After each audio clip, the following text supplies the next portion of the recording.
Iketut Switra SST MSI Program Studi Ilmu-Ilmu Pertanian Pasca Sarjana Universitas Tadulako, mengambil judul Uji Stabilitas Hasil Beberapa Galur Harapan Padi Gogo pada 3 ketinggian tempat berbeda. Harapan kedepannya dari hasil penelitian saya ini dapat diterapkan oleh pengguna teknologi, khususnya padi kalendeng yang memiliki stabilitas hasil yang tinggi di 3 ketinggian tempat yang berbeda. Terima kasih. Assalamualaikum warahmatullahi wabarakatuh. Selamat siang, salam sejahtera untuk kita semua. Salam, Om Swastiastu, Namo Buddhaya, salam kebajikan. Dengan memohon rahmat dan perlindungan Allah Subhanahu wa Ta'ala, Tuhan yang Maha Esa, pada hari ini, Senin 4 September 2023, sidang ujian terbuka promosi Dr. Promovendus atas nama Iketut Switra Stabung E203160006 dengan judul Uji Stabilitas Hasil Beberapa Galur Harapan Padi Gogo pada Ketinggian Tempat Berbeda, Program Studi Doktoral Ilmu Pertanian dimulai. Tim penguji memasuki ruang sidang dan mengambil tempat yang telah disediakan.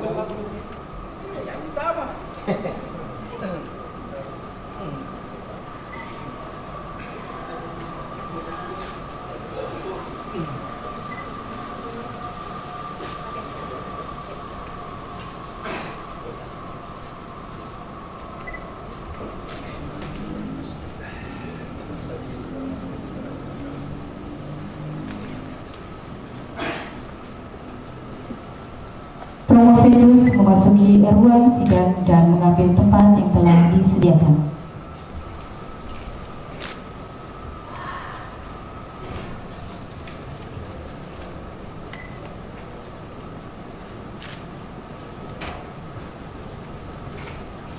Bapak Ibu hadirin yang kami hormati, sidang ujian terbuka promosi doktor dipimpin oleh Wakil Direktur Bidang Umum dan Keuangan Pasca Sarjana Universitas Tadulako, Ibu Profesor Dr. Insinyur Sri Anjar Lasmini MP selaku Ketua Tim Penguji. Baik, terima kasih. Bismillahirrahmanirrahim. Assalamualaikum warahmatullahi wabarakatuh. Selamat siang, salam sejahtera untuk kita semua. Om Swastiastu, Namo Buddhaya, salam kebajikan. Yang saya hormati Bapak Dr. Sarifuddin Inde, SPMP. Yang saya hormati Bapak Profesor Dr. Insinyur Muhammad Ansar Pasiga MP. Yang saya hormati Bapak Profesor Dr. Insinyur Madin Antara MP. Yang saya hormati Bapak Profesor Dr. Insinyur Jainuddin Basri PhD. Yang saya hormati Bapak Dr. Insinyur Iskandar Lapanyang MP. Yang saya hormati Bapak Profesor Dr. Insinyur Fatur Rahman MP. Yang saya hormati Bapak Profesor Dr. Insinyur Mahfudz MP. Yang saya hormati Bapak Dr. Insinyur Sakat Samudin MP. Yang saya hormati seluruh keluarga, kolega, dan tamu undangan yang sempat hadir mengikuti acara promosi doktor pada hari ini. Dan tentu saja yang saya hormati dan yang berbahagia, Saudara Promovendus Iketut Switra yang pada hari ini akan mempertahankan disertasinya di depan tim penguji.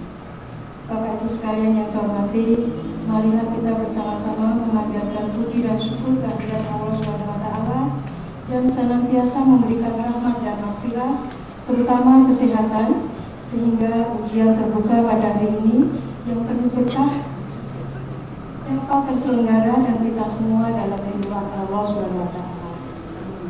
Tak lupa kita kirimkan salawat dan salam kepada junjungan kita Nabi besar Muhammad Sallallahu Alaihi Wasallam beserta keluarga, sahabat, dan para pengikutnya.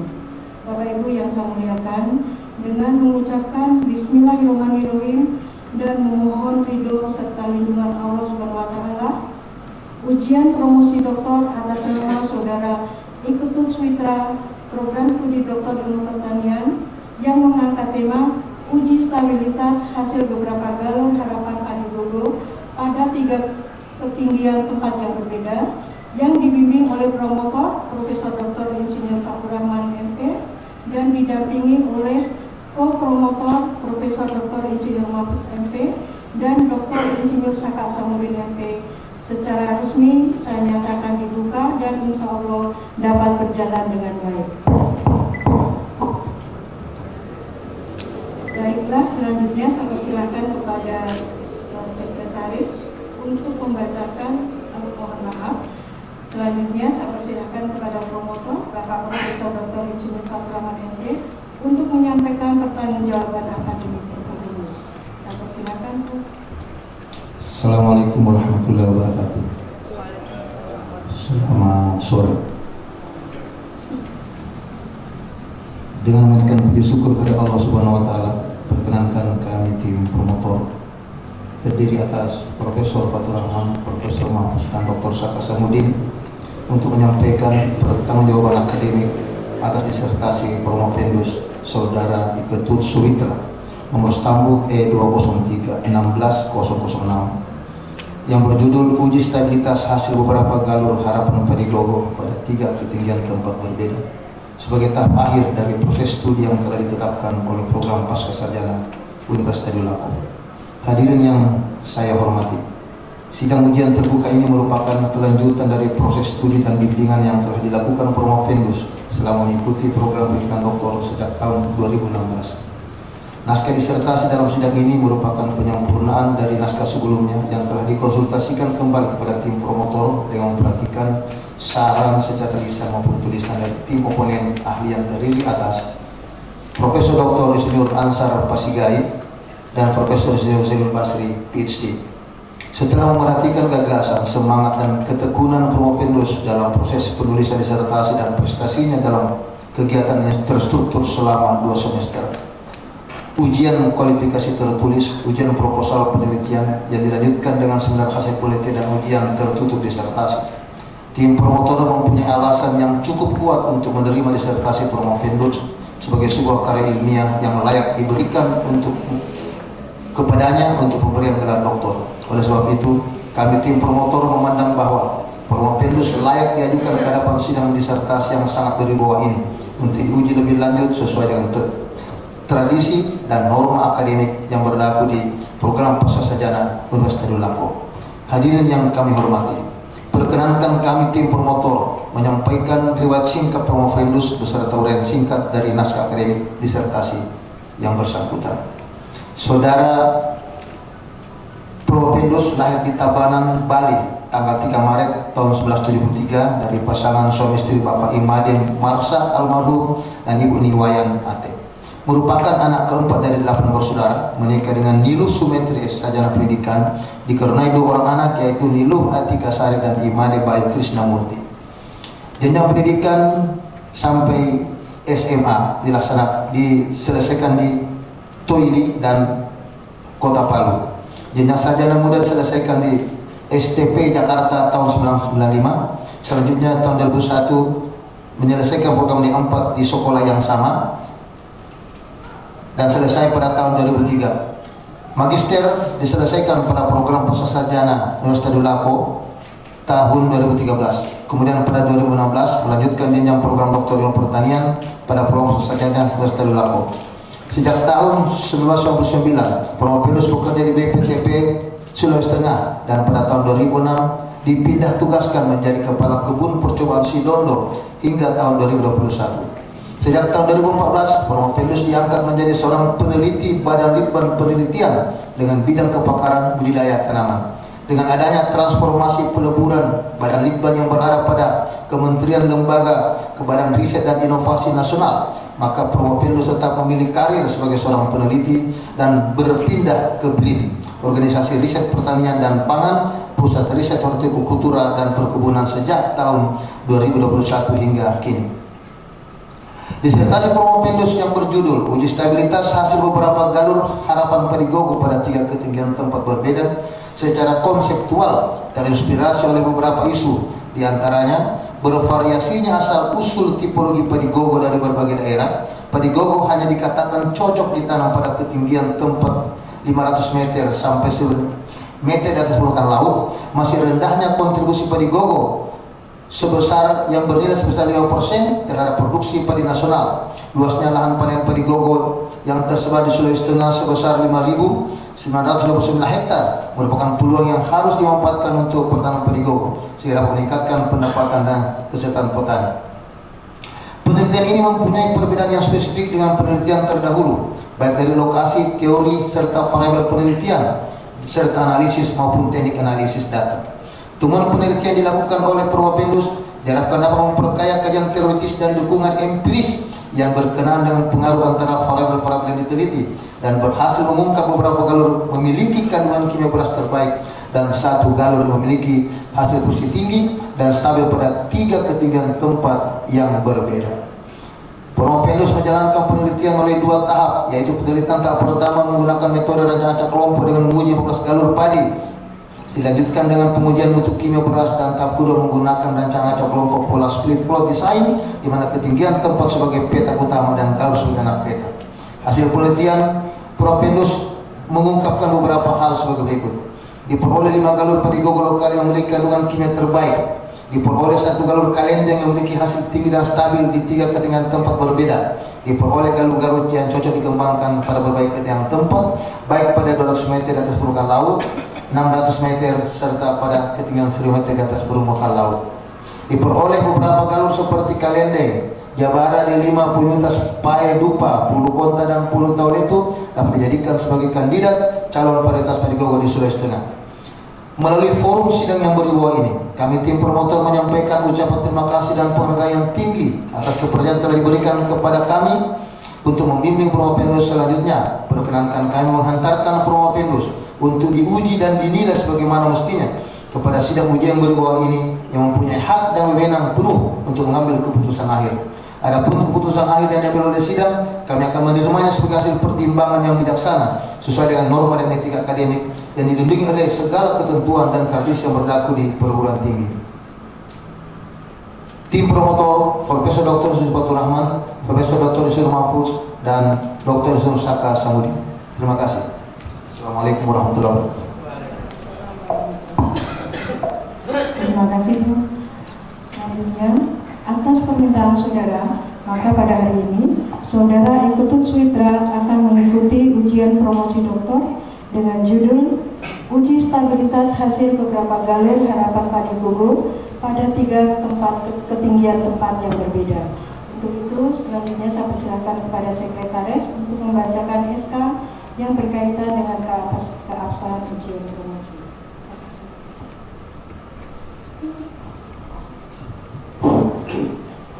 Terima kasih kepada Ketua Panitia Sidang yang saya hormati pimpinan sidang, tim promotor, Bapak penguji eksternal, internal yang saya hormati, kemudian para keluarga yang hadir pada pagi hari ini, terutama kepada Perwapendus.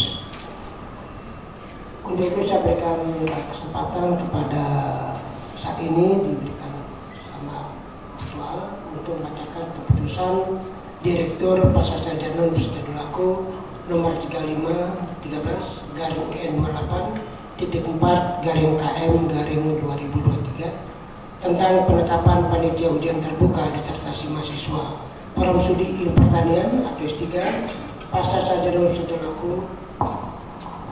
Direktur Pasar Sarjana Universitas Tadulako membaca dan seterusnya, menimbang dan seterusnya, mengingat dan seterusnya.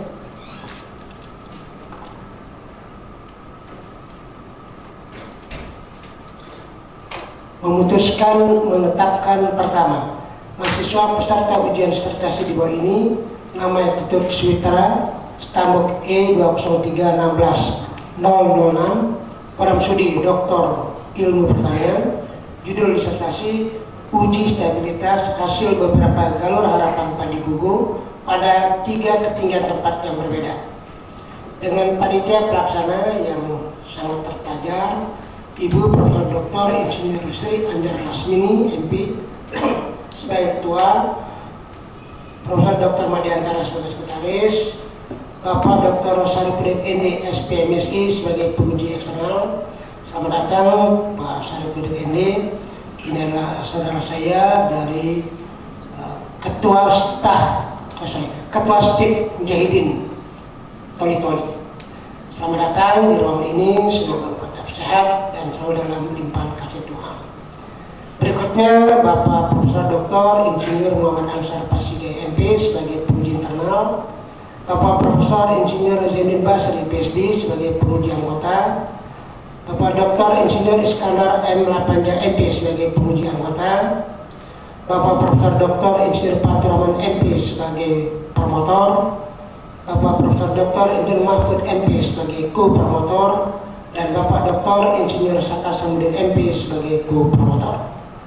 Kedua dan seterusnya, ketiga dan seterusnya, keempat, keputusan ini berlaku terhitung mulai tanggal ditetapkan dan ketentuan apabila di kemudian hari ternyata terdapat kekeliruan di dalamnya akan diadakan perbaikan sebagaimana mestinya.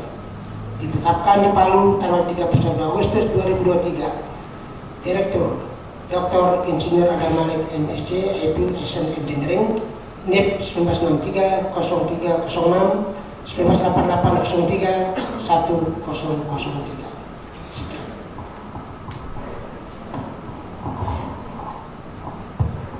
Terima kasih Dok. Selanjutnya saya persilakan kepada Saudara Promovendus untuk memaparkan hasil penelitian disertasinya, paling lama 10 menit. Silakan. Baik, terima kasih. Assalamualaikum warahmatullahi wabarakatuh. Salam sejahtera untuk kita semua. Salam Om Swastiastu, Namo Buddhaya. Perkenankan saya Bapak Ibu untuk mempresentasikan hasil penelitian saya yang berjudul uji stabilitas hasil beberapa galur harapan padi gogo pada ketinggian tempat yang berbeda. Nah, yang melatar belakangi penelitian saya ini yang pertama adalah di mana ketahanan pangan itu terganggu. Jadi akibat adanya pertumbuhan penduduk yang semakin meningkat. Kemudian pertambahan pangan atau ketahanan pangan ini terganggu, ini tidak diimbangi ya dengan peningkatan produksi dari pangan itu sendiri. Itu yang pertama. Yang kedua, selama ini produksi padi nasional kita ini sangat tergantung pada padi sawah, di mana padi sawah itu tergantung pada sumber air yang ada. Jadi ketersediaan sumber air itu sangat menentukan sekali karena menjadi faktor pembatas sebenarnya dalam usaha budidaya padi sawah. Kemudian kalau kita melihat kontribusi padi gogo ini sangat kecil sekali, hanya 5% saja kontribusinya terhadap pangan nasional kita. Dari dengan luas lahan kering seluruh Indonesia itu sebesar 1087 juta hektar luasnya lahan kering kita seluruh Indonesia. Kalau kita meneliti ke Sulawesi Tengah, bahwa luas lahan panen Sulawesi Tengah itu ternyata cukup besar Bapak Ibu sekalian, yaitu mencapai 5.959 hektar yang tersebar di 11 kabupaten yang ada di Sulawesi Tengah. Kemudian masih terdapatnya yield gap antara hasil real yang potensi yang dimiliki oleh padi gogo dengan hasil real yang dicapai oleh para petani kita. Nah, dua ini merupakan satu peluang untuk pengembangan padi gogo yang harus kita lirik, yang saya sangat tertarik dalam hal ini untuk melakukan penelitian padi gogo tersebut. Sulawesi Tengah di samping itu merupakan salah satu provinsi yang sangat kaya akan keragaman varietas lokal padi gogo. Nah, hal ini berguna sebenarnya untuk memperkaya varietas inbrida padi gogo atau inpago yang berada di Indonesia.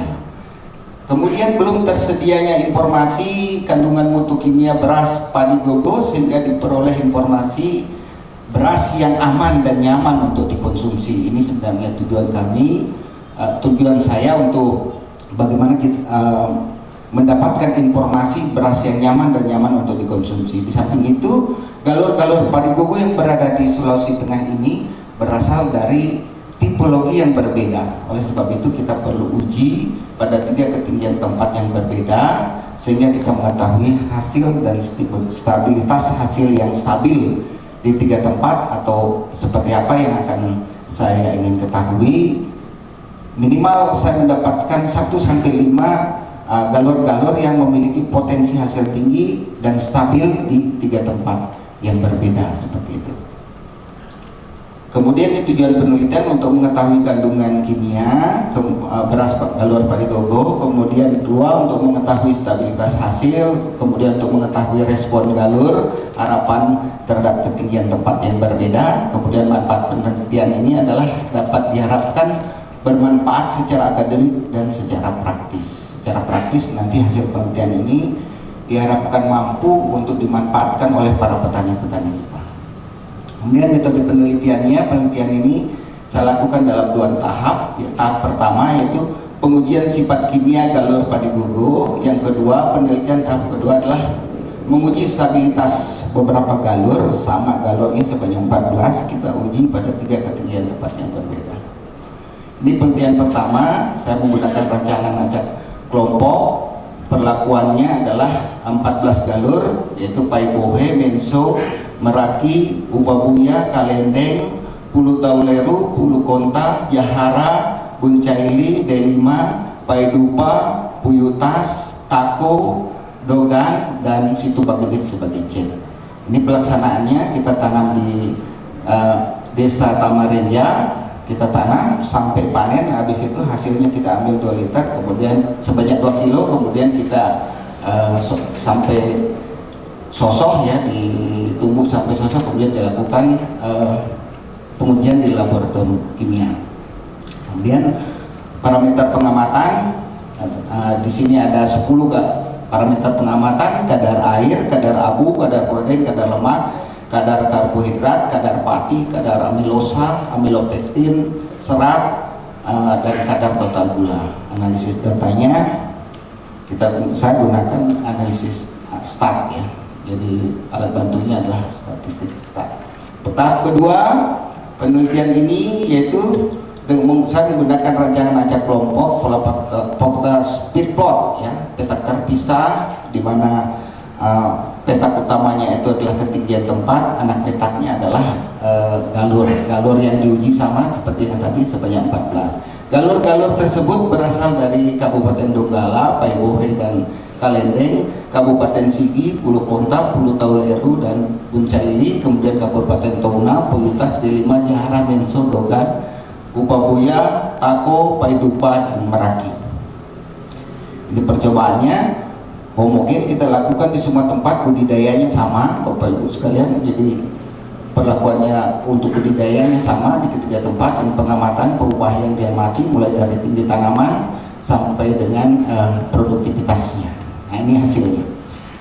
Hasil penelitian tahap pertama, yaitu di sini terdapat dari hasil analisis kimia. Kadar air yang tertinggi itu Pulu Tauleru, yang terendah itu adalah Paidupa, kemudian kadar abu yang tertinggi itu adalah Paidupa, yang terendah itu Situ Bagedit.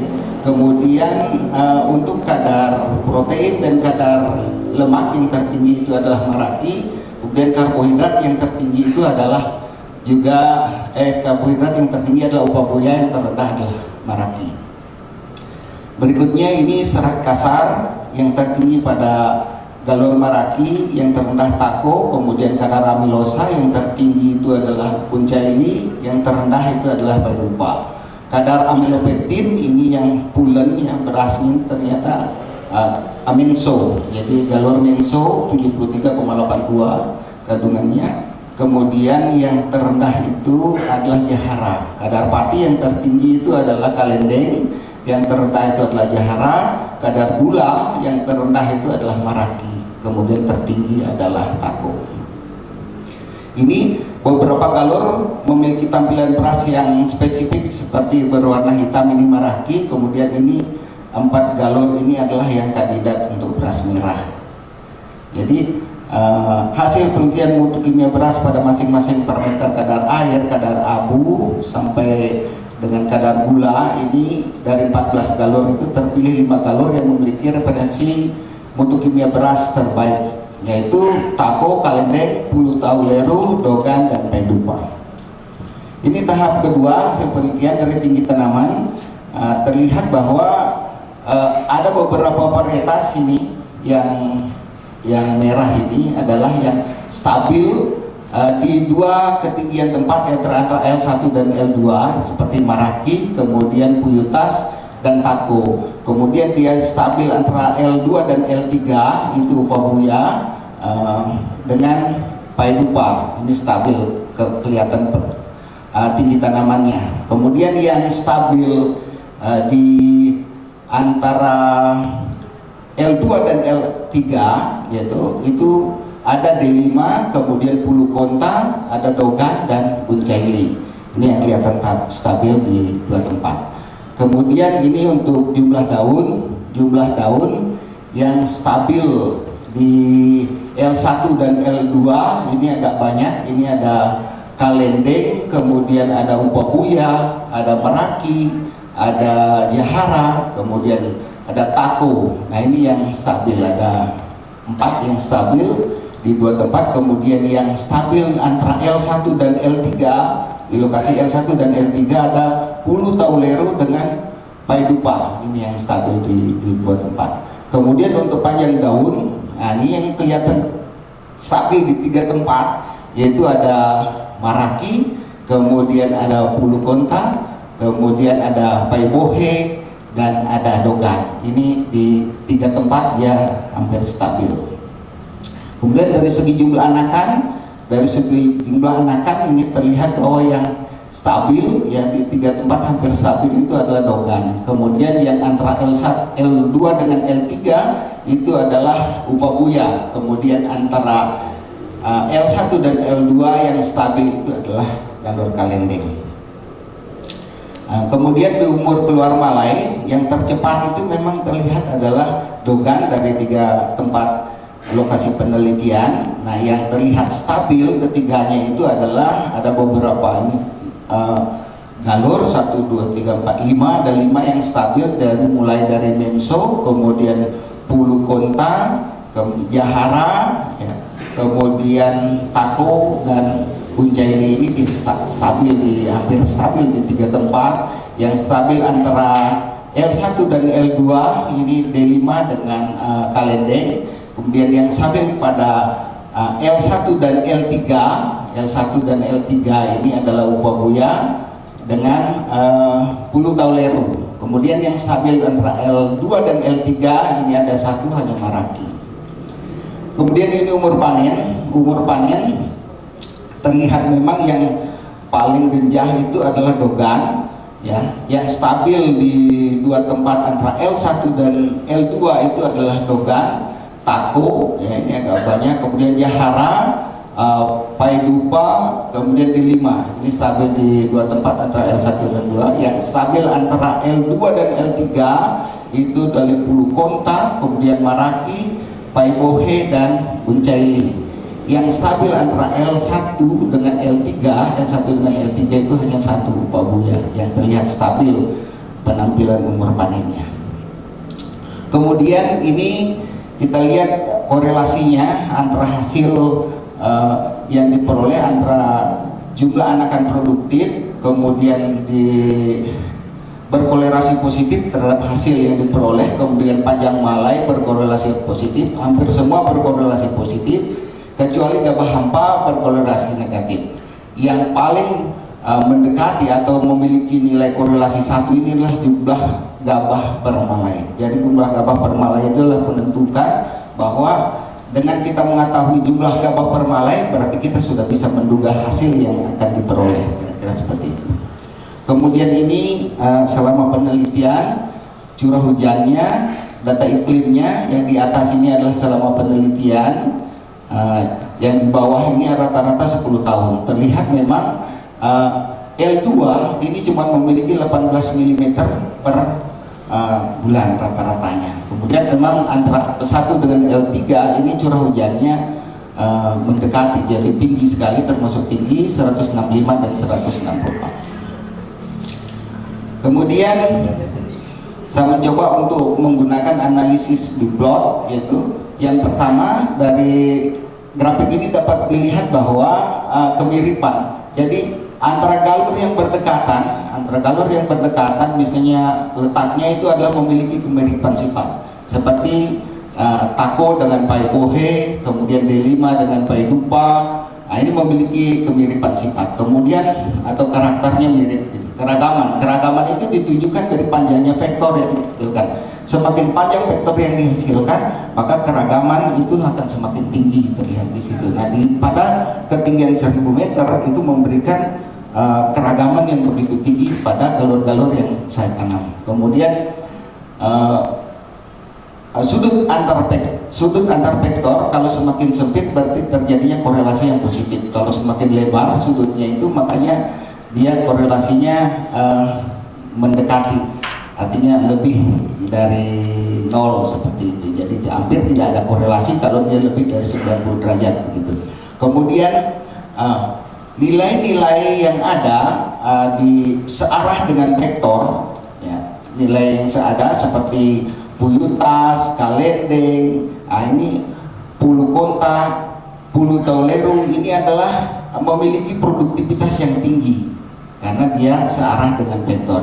Yang berada di belakang vektor ini adalah nilai-nilai atau galur-galur yang memiliki nilai yang lebih rendah dibandingkan yang searah. Ini produksinya semakin rendah.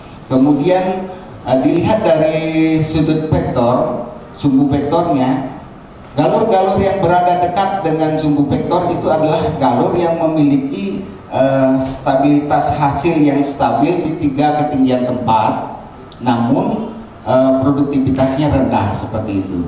Nah, kalau kita lihat di sini Kalendeng adalah galur yang berada di dekat sumbu vektor. Nah, berarti dia stabil di 3 tempat, tetapi dia searah dengan vektor, berarti dia memiliki produktivitas yang tinggi. Nah, ini ternyata dari hasil penelitian ini didapat satu galur yang memiliki produktivitas tinggi dan stabil di 3 tempat, yaitu Kalendeng. Mohon maaf, Romo Vendus, waktunya dipersingkat lagi. Baik, ya, siap Ibu. Yang terakhir, ini kebaruannya. Saya langsung di kesimpulan, terdapat 5 galur yang saya telah jelaskan tadi memiliki kandungan kimia terbaik, yaitu Tako, Kalendeng, Pulu Tauleru, Dogan, dan Paidupa. Kemudian terdapat salah satu galur yang memiliki stabilitas hasil yang tinggi dan stabil di 3 ketinggian tempat, yaitu Kalendeng. Terdapat 7 galur yang memiliki stabilitas hasil yang stabil di 3 ketinggian tempat, yaitu Boncaili, Menso, Dogan, Upabuya, Maraki, Paibohe, dan Tako. Terdapat 5 galur yang memiliki produksi yang tinggi namun tidak stabil pada 3 ketinggian tempat, yaitu Puyutas, Pulu Konta, Pulu Tauleru, Jahara, dan Paidupa. Kemudian galur yang tidak cocok dikembangkan, galur yang cocok untuk dikembangkan pada 200 meter adalah Jahara dan D5 ini. Pada ketinggian 600 adalah Puyutas dan Paidupa, sedangkan pada ketinggian 1000 adalah Pulu Konta dan Pulu Tauleru. Tidak terdapat interaksi antara galur yang dicobakan dengan ketiga ketinggian tempat yang berbeda. Kemudian galur-galur yang memiliki stabilitas hasil tinggi yang stabil atau statis cenderung memiliki hasil di bawah rata-rata. Kemudian saran, perlu dilakukan pengujian kembali pada musim yang berbeda di lokasi yang sama untuk mendapatkan daya adaptasi terhadap ke-14 galur tersebut.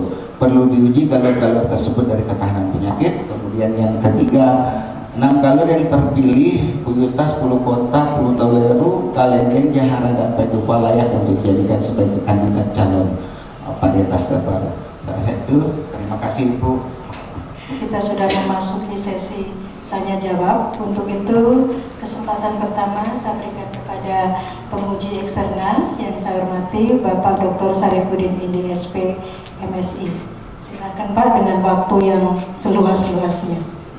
Terima kasih. Yang saya hormati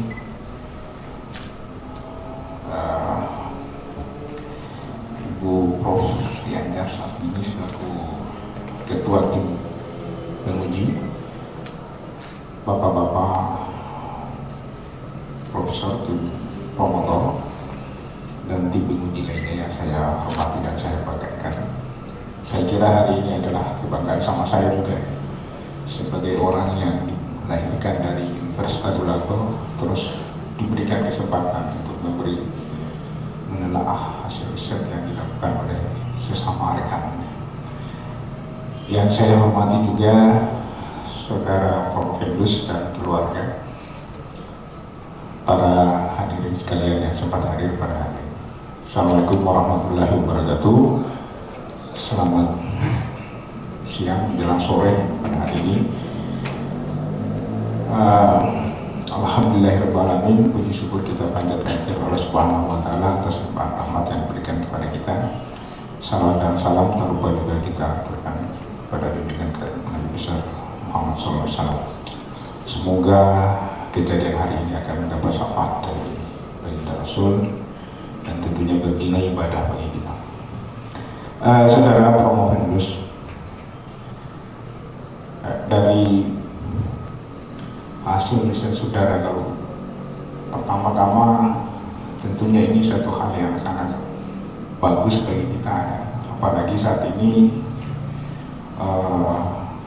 kebutuhan beras itu seperti Anda jelaskan dalam latar belakang itu begitu sangat tinggi, dan sebenarnya kita di Indonesia ini termasuk di Sulawesi Tengah banyak sekali galur-galur atau padi yang dikembangkan di tengah-tengah masyarakat, utamanya padi gogo, namun belum banyak yang terungkap. Dan ke depan nantinya tentunya program plasma nutfah itu yang ingin untuk kita mendapatkan tetua-tetua yang punya daya adaptasi luas, tentunya ini sangat penting. Sehingga riset Anda ini dianggap sangat bermanfaat bagi kita semua, baik dari kalangan akademisi maupun para penentu kebijakan, dalam hal ini pemerintah. Saudara Prof. Fendus, kalau saya melihat hasil riset Anda ini, kalau kita kaji, ada satu penelitian yang dilakukan oleh Dekker dan Jesus Leon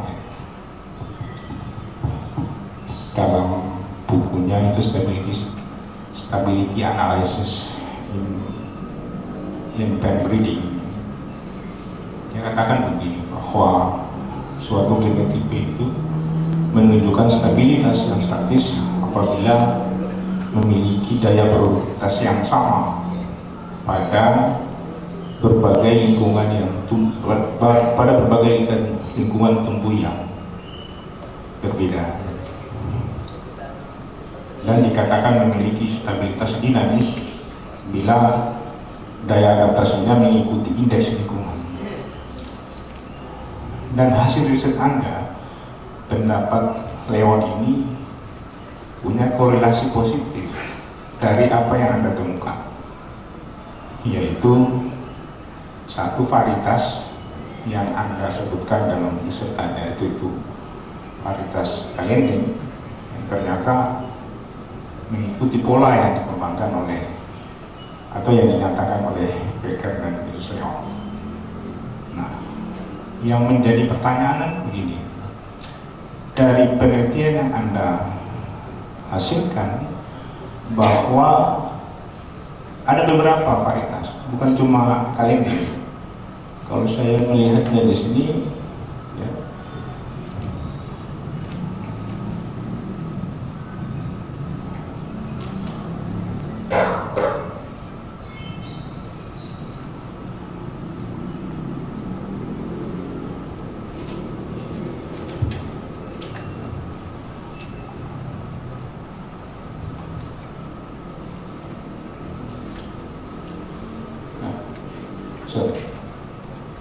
yaitu ada varietas Puyutas, Pulukonta, Pulutauleru, dan yang Cayenne. Itu kalau dari lihat garis yang Anda tampilkan tadi, itu hampir boleh dikata mengikuti searah dengan garis vektor tadi. Artinya memiliki nilai di atas rata-rata, dia lebih stabil. Tapi dalam kesimpulan Anda Anda itu lebih menekankan galur kalender tadi. Tentunya saudara memiliki alasan dari sisi akademis terkait galur tadi yang memiliki stabilitas hasil yang lebih tinggi dari 3 tempat yang Anda ujikan, 3 tempat yang berbeda. Saya kira itu yang pertama yang perlu Anda berikan klarifikasi pada forum ini. Sementara itu dulu, terima kasih. Baik Ibu Prof. Jadi mohon izin saya jawabnya berdiri atau duduk dulu Prof? Terserah ya, iya, siap. nyaman. Siap. Baik, terima kasih Pak Dr. Saripudin Edi atas pertanyaannya yang luar biasa ya. Yang membuat saya berpikir Pak, memang betul Pak, kalau saya boleh perlihatkan di grafiknya ya, memang ini Pak, ini kenapa saya memilih kalendeng ya, kenapa saya memilih kalendeng ini adalah karena dari sini digambarkan bahwa bila dia dekat dengan sumbu, ini ada dengan sumbu ya, sumbu ini berarti dia memiliki hasil yang stabil di 3 tempat. Nah ini yang ada dalam satu kuadran ini semuanya memiliki stabil pada satu tempat. Tetapi kalendeng ini memiliki searah dengan vektor, dia memiliki produktivitas yang lebih tinggi dibandingkan dengan yang ada di belakang daripada sumbu. Nah, di belakang vektor ini, Pak, ini dia lebih rendah. Jadi dia ini yang satu-satunya berada pada 3 tempat ya. Kemudian kalau puyutas ini tempat yang lain Pak, dia memang lebih tinggi tapi dia tidak stabil dari segi hasil produksi, dia tidak stabil. Bulu konta juga tidak stabil, dia cocok pada hanya satu lokasi saja seperti itu. Tapi kalau kalendeng memang dia cocok pada semua tempat yang kita ujikan.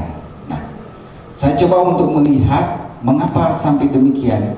Nah, ternyata pada galur kalendeng ini ada kelebihannya. Jadi menurut derajat 2008 yang saya baca hasil penelitian beliau mengatakan bahwa bila galur atau padi tersebut memiliki daun bendera yang tegak, nah, itu produktivitasnya akan berkorelasi positif seperti itu. Nah, jadi dengan hasil seperti itu. Nah ini kalendeng ini memiliki daun bendera yang tegak, hampir 45 derajat posisi daun benderanya dibandingkan dengan yang lain. Tegaknya daun bendera ini berkaitan erat dengan proses sinar matahari, penyinaran matahari atau proses fotosintesa yang terjadi pada masing-masing galur. Jadi saya anggap bahwa kalendeng ini sangat efektif untuk menggunakan atau menyerap sinar matahari pada ketiga tempat yang saya lakukan itu Pak. Jadi itulah alasannya. Kemudian di samping itu juga dia lebih stabil dalam hal jumlah gabah permalainya.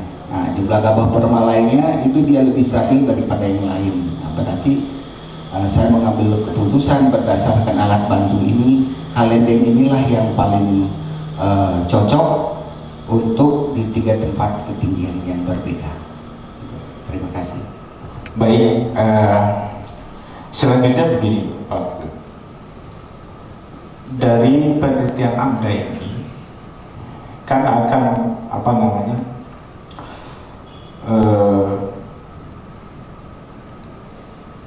fenotipe yang muncul dari pengaruh lingkungan atau pengaruh dari genotip dari masing-masing galur itu yang Anda uji cobakan. Nah, kira-kira bagaimana bisa?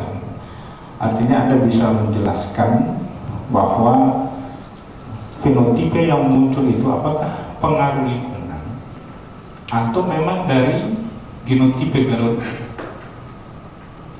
yang kelihatan dari agak berbeda ya. Itu yang silakan Pak. Terima kasih Pak atas pertanyaannya. Ya sebenarnya kalau ini pertanyaannya bagaimana saya bisa Pak ya mengatakan bahwa galur itu atau fenotipe yang muncul itu pengaruh dari lingkungan atau dari fenotip itu sendiri gitu kan. Baik, kalau yang dilihat secara kasat mata dalam hal ini dalam dalam grafik ini, memang kalau dia stabil pada 3 tempat yang berbeda, itu yang mendominasi adalah pasti gen Pak, pengaruh daripada gen fenotipnya. Kalau dia berbeda-beda pada lokasi, yang itu yang menyebabkan dia berbeda pada lokasi, itu berarti faktor pengaruh lingkungan. Tetapi saya coba untuk mengingat kembali, sebenarnya ada satu yang namanya hereditas, yaitu kesamaan antara tetua, orang tua dan anak, ibarat seperti itu, dari hasil dari yang kita tanam dari tetuanya.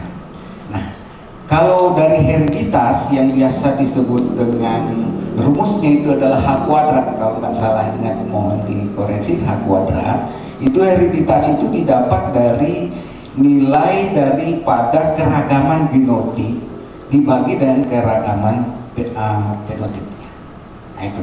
Kemudian di mana nilai keragaman genotip itu bisa ditahu dari jumlah nilai dari kuadrat tengah genotip dikurangi dengan nilai dari kuadrat tengah galat dibagi dengan jumlah ulangan.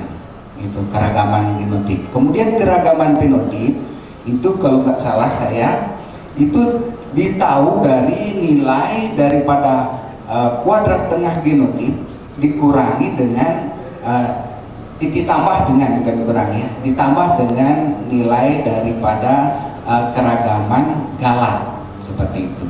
Nah, dari situ dikatakan bahwa bila nilai H kuadrat atau hergenitasnya itu kurang dari 20%, maka dinyatakan di situ pengaruh lingkungan itu lebih besar daripada genotip. Bila nilai H kuadrat atau hergenitasnya itu antara 20 sampai dengan 50%, berarti ada 50-50. Ada pengaruh daripada lingkungan, ada pengaruh daripada genotip. Nah, bila H kuadratnya itu lebih dari 50%, nilainya yang diperoleh berarti itu sudah net pengaruh daripada genotip itu sendiri. Nah, kira-kira itu yang dijadikan standar Pak selama ini untuk mengetahui apakah dia dominan oleh pengaruh lingkungan atau dominan oleh pengaruh genotip gen itu sendiri. Terima kasih Pak. Saudara Promovius, nah, biasanya begini, ini terkait dengan suka tidak sukanya orang pada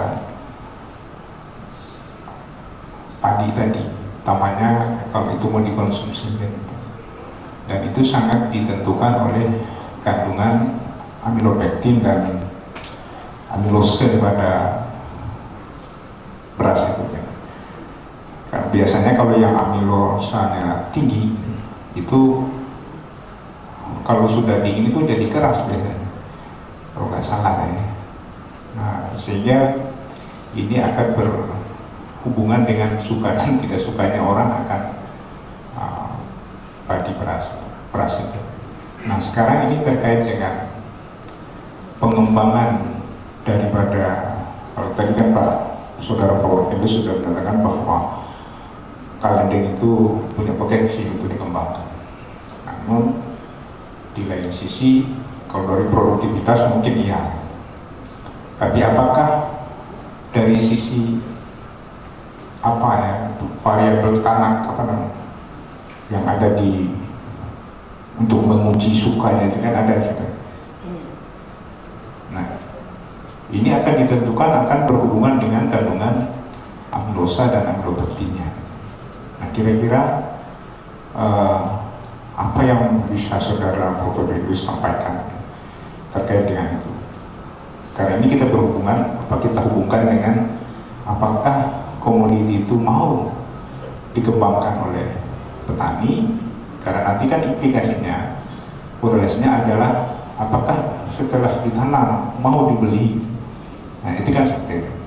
Nah, sehingga dari sisi sosial ekonominya varietas ini cukup baik, cukup bagus, artinya kerongkongan kita orang Sulawesi yang sudah senang sekali makan nasi yang pulen itu tidak terpengaruh lagi. Saya kira demikian, Pak Saudara Profesor. Lanjutkan untuk menjawab. Memang saya belum melakukan uji organoleptik, Pak. Jadi organoleptik uji rasa terhadap beberapa galur, kemudian dirasa, kemudian kita simpulkan. Tetapi dari analisis lab kimia dapat saya simpulkan bahwa kita bisa lihat di sini untuk kalendeng ini ternyata kandungan patinya 91 memang, Pak. 91 paling tinggi daripada yang lain gitu, kandungan patinya.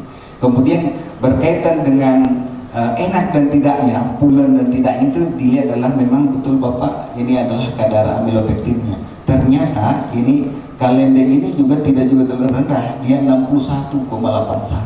Berarti dia tergantung teksturnya itu pulen begitu, Pak.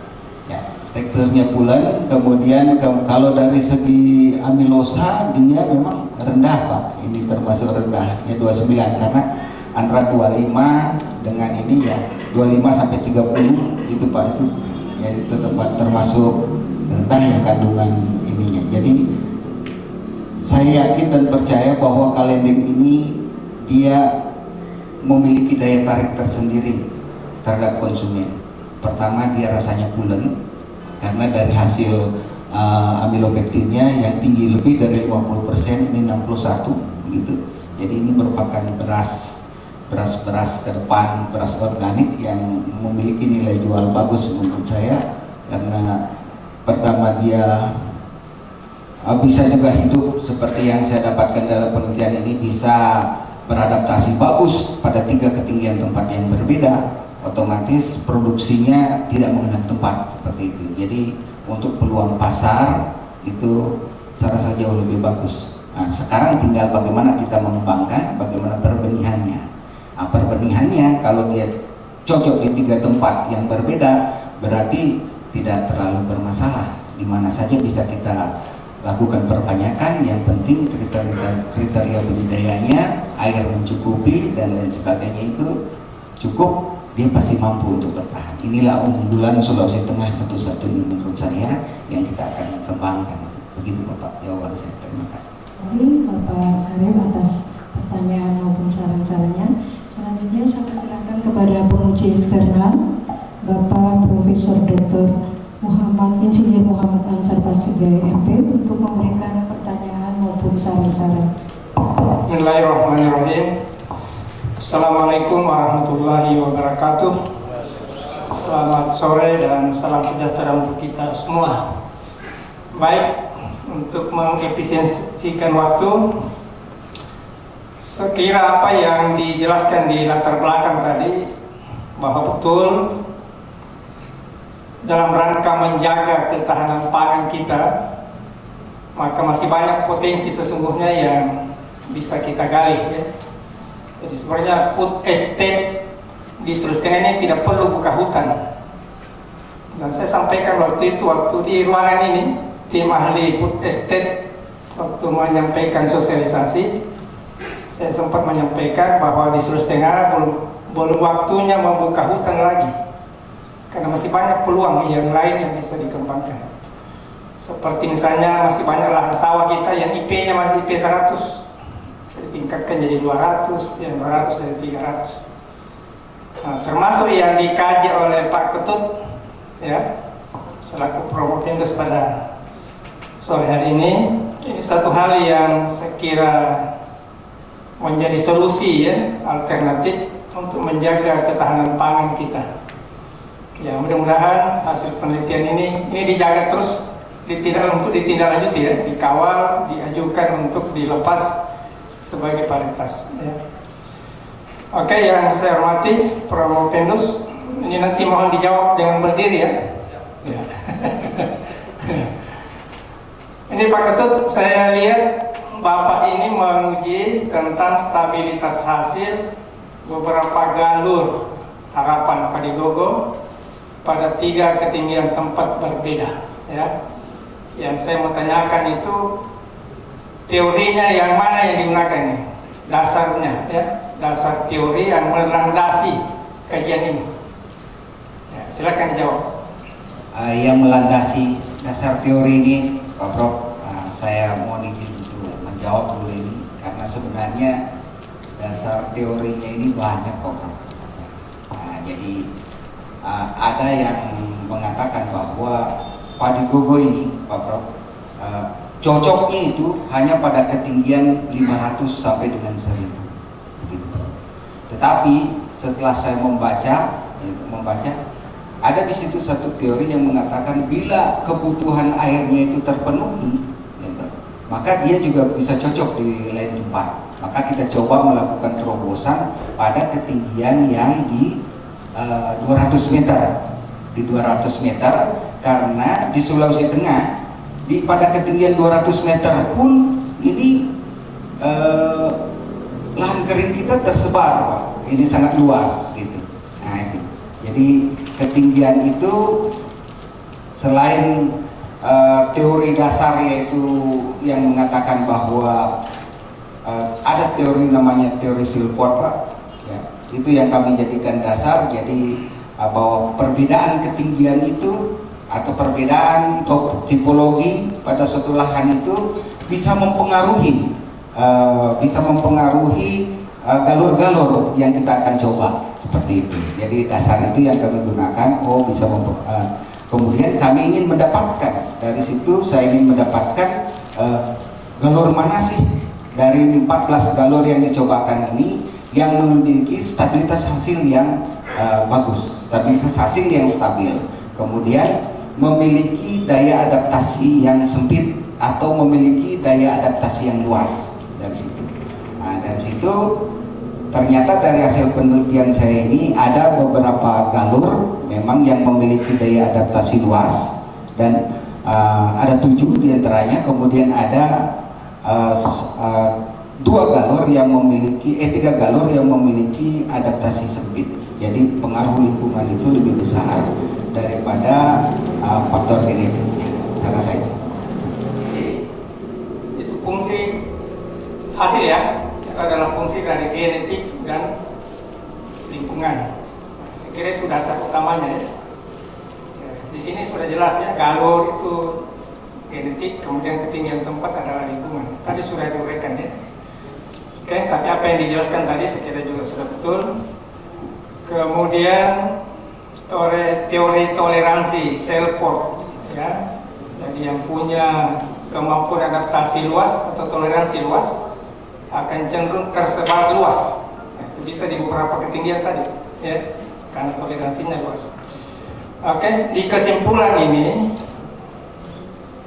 di kesimpulan 3 itu ada galur kalendeng yang hasilnya itu stabil di semua ketinggian tempat ya, dengan hasil yang tinggi. Kemudian di kesimpulan 3 itu di situ hasilnya stabil, hasilnya rendah, dia stabil tetapi hasilnya rendah ya. Kemudian di kesimpulan 4 itu stabil, hasilnya tinggi tapi dia stabilitasnya rendah. Ini kalau disuruh memilih, ini memilih yang mana ini? Kalau yang tadi bagus itu yang kalendeng ya, sudah pasti itu yang ideal. Tapi antara hasil tinggi dan stabilitas rendah, atau stabilitas rendah tetapi hasil sebaliknya. Kalau stabil hasilnya rendah tetapi stabilitasnya tinggi, atau stabilitas rendah tetapi hasil tinggi. Ini kalau disuruh memilih, cenderung memilih yang mana? Saya cenderung, Prof, mohon izin untuk menjawab, memilih yang hasilnya tinggi namun stabilitasnya yang rendah. Jadi dengan demikian kita bisa inovasi apa yang menyebabkan dia hasilnya, atau bisa kita tingkatkan manipulasi apa yang kita harus lakukan supaya hasilnya lebih meningkat lagi. Jika suatu tanaman, katakanlah galur ini hanya cocok misalnya di 200 ya, ini ada jahara dan delima, berarti lingkungan aslinya itu di 200 ya. Kemudian ada Poyotas dan Payadupa itu di 600. Sedangkan Pulu Konta dan Pulu Taulero itu di 1000 ya.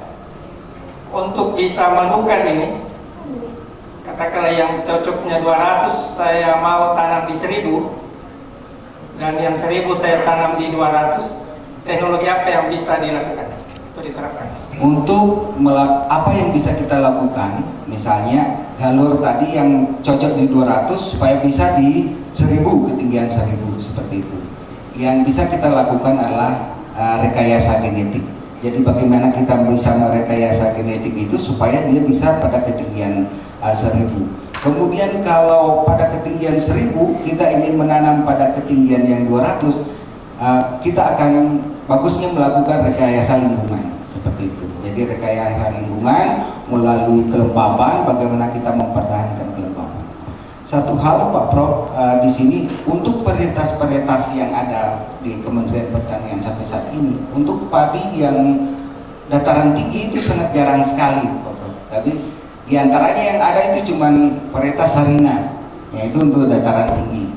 Kemudian kalau kita ini sebenarnya sudah memiliki galur yang begitu bagus untuk dataran tinggi yang kita akan kembangkan, itu sebaiknya menurut saya bagaimana galur ini yang ada 2 yang kita dapatkan untuk dataran tinggi ini bisa dikembangkan, bisa terlebih dahulu kita lakukan yang namanya koleksi begitu. Jadi koleksi, kemudian kita khusus untuk dataran tinggi Pak, karena ini spesifik sekali, nanti perbanyakan benihnya itu paling bagus menurut hemat saya kita lakukan pada dataran tinggi, bukan pada dataran rendah untuk sekarang ini. Jadi kita lakukan di dataran tinggi untuk perbanyakannya seperti itu. Nah, kira-kira itu yang ingin saya sampaikan tadi. Kalau untuk dataran rendah, untuk ke dataran tinggi, sebaiknya kita melakukan rekayasa genetik, bagaimana kita bisa merubah dia biar bisa tahan pada ketinggian tertentu. Kemudian kalau dia dari ketinggian ketinggian yang tinggi ke rendah, itu kita bisa melakukan rekayasa lingkungan. Terima kasih Pak Prof. Terima kasih Prof. Ansar. Selanjutnya saya persilakan kepada Bapak Profesor Insinyur Jainuddin Basri, PhD, untuk memberikan pertanyaan maupun saran-saran. Pak Ketut Wayan Suwitra, ya.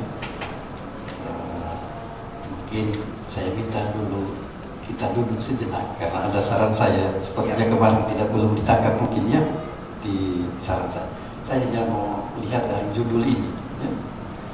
Kemarin saya sudah sebut dengan sepertinya sudah diubah, tapi bukan begini yang saya maksud untuk ubah untuk judulnya ya, yang bahasa Inggris ya.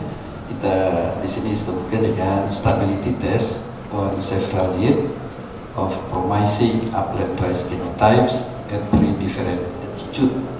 Ya. Ini harusnya yield ini taruh di depan, paling depan ya, yieldnya.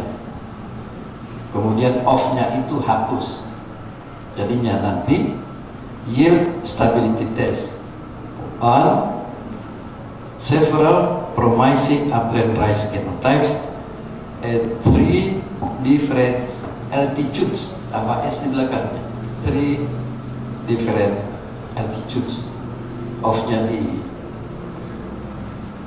dihilangkan, yieldnya taruh paling depan, dan altitude-nya tambah S ya, menunjukkan kepada jamak bahwa tidak dilakukan pada satu lokasi. Oke, saya itu barangkali saran saya yang terakhir berkaitan dengan isi tulisan ini. Dengan apa yang ditanyakan oleh para penguji, dua penguji sebelumnya, saya lupa ini berterima kasih atau paling tidak salaman kepada para pembimbing. Minta maaf ini kepada pembimbing atau promotor utama, Prof. Fatur Rahman, senior saya Prof. Mahfud, rekan saya Pak Dr. Saka Samudin, ketua dan sekretaris yang terhormat kakanda saya, dosen saya, senior saya, kemudian penguji eksternal, adik saya ya, dan tentunya adalah guru saya yang sebelumnya. sudah memberikan pertanyaan. Maafin saya menggubu tadi untuk memberikan pertanyaan, dari apapun namanya. Saya lanjutkan ya. Pak Ketut, ya. Pak Ketut sesungguhnya dengan memaparkan data-data yang ini, memang kalau dianggap sebagai suatu treatment, itu sesungguhnya hanya satu yang kita melihat terhadap genotype-nya ini, ya. Meskipun itu beberapa genotype, sesungguhnya kita coba ini adalah bagaimana respon semuanya itu pada satu faktor lingkungan, satu faktor lainnya, yaitu masalah lingkungan.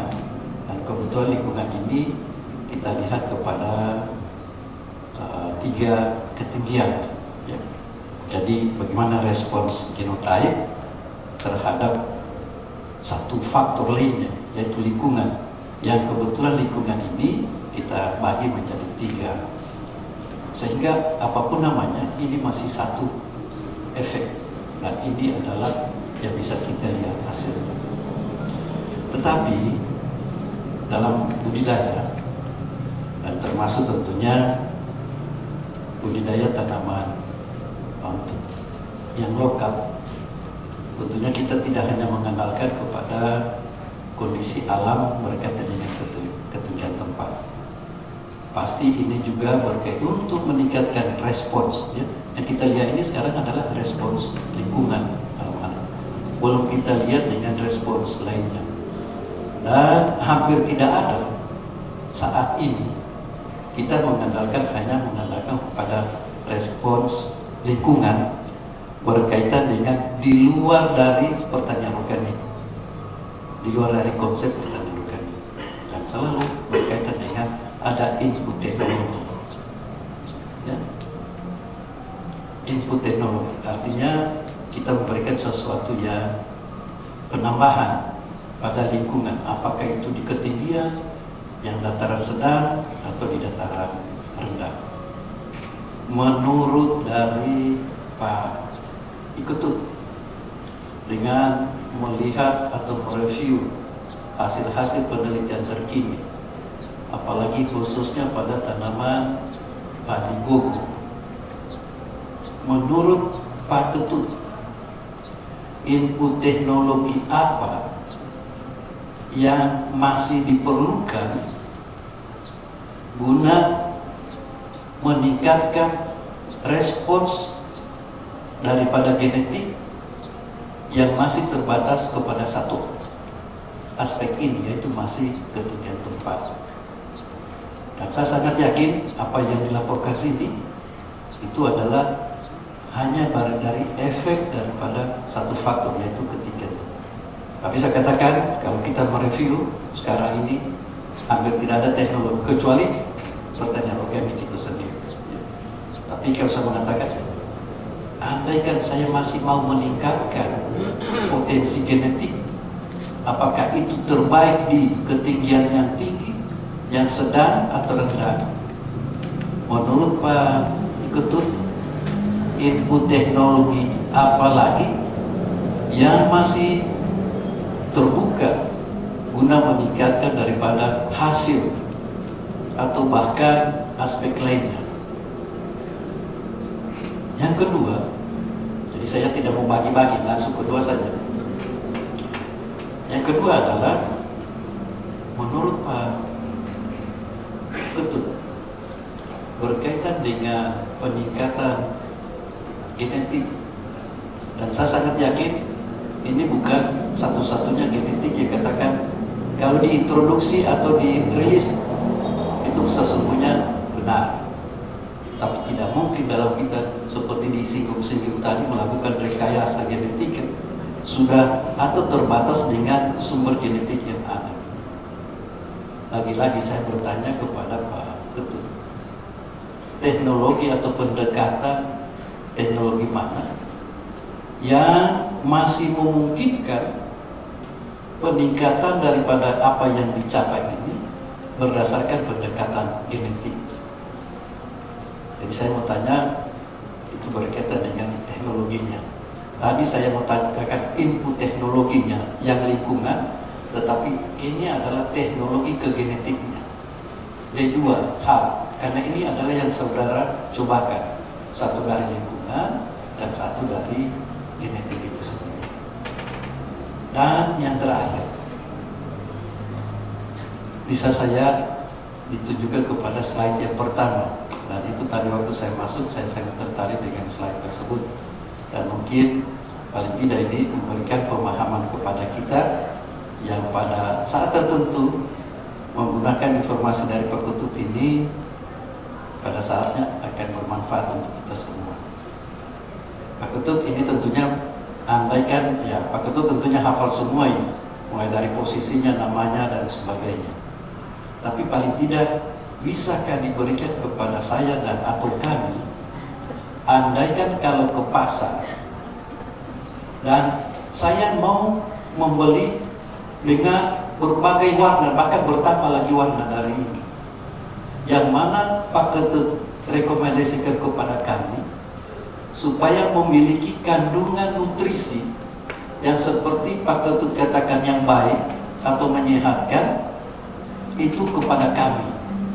Ciri-ciri mana yang kita kira-kira kalau kami melihat beli beras itu paling tidak saya teringat dengan pernyataannya Pak Ketut bahwa ini adalah memberikan nilai yang baik, tetapi tentunya masih dibatasi dengan variabel yang diamati oleh Pak Ketut, karena belum di sini belum kita melihat kepada analisis daripada warnanya yang mungkin juga akan berkontribusi kepada zat antioksidan. Tapi apapun yang sudah dianalisis itu sebagai dasar yang mana